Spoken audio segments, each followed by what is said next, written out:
Just buy index funds. Don't put all your eggs in one basket. Never short the Korean fried chicken industry.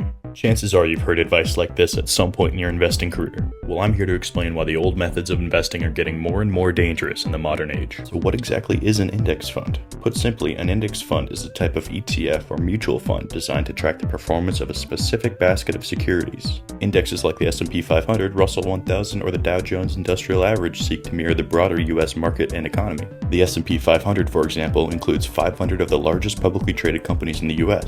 Vanguard founder and creator of the index fund, John Bogle, famously said, "Don't look for the needle, just buy the whole haystack." What if that haystack was balanced on top of one $5 trillion needle wearing a black leather jacket? Do you like my jacket? Doesn't sound so diversified now, does it?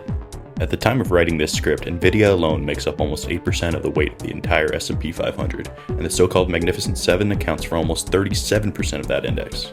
Just 10 years ago, that number was 12%. Don't even get me started on the NASDAQ 100. It's over 62%. This concentration is due to the way all of these major indices operate.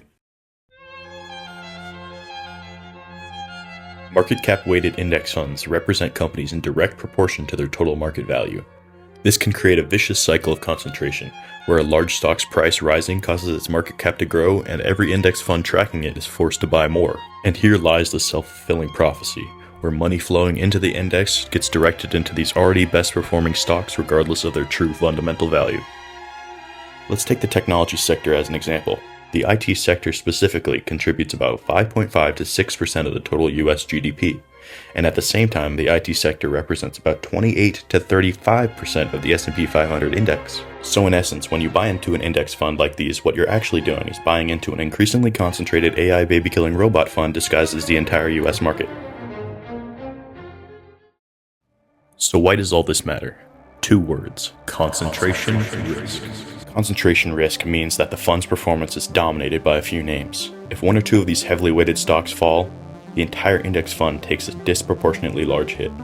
This completely undermines the core goal of these funds, diversification. For decades, this advice of diversifying with index funds was genuinely solid advice. It was a simple way to get exposure to the larger market and limit your risk by not holding individual stocks. But these days you are no longer buying the market. You're essentially betting on the continued uninterrupted growth and dominance of these momentum and big tech stocks. So what's the alternative? Equal weighted index funds. An equal weighted S&P 500 fund, for example, assigns the same percentage to all 500 stocks, offering a truer form of diversification across all the index's components. Take Invesco's S&P 500 Equal Weight ETF, RSP, as an example.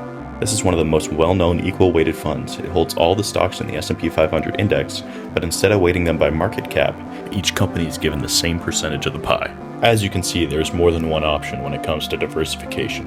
Index funds are a very valuable tool, but before buying one, you have to know exactly what you're getting yourself into. Thank you guys so much for watching. If you want to see more videos like these in the future, please consider subscribing. Bet on the market with 300% leverage.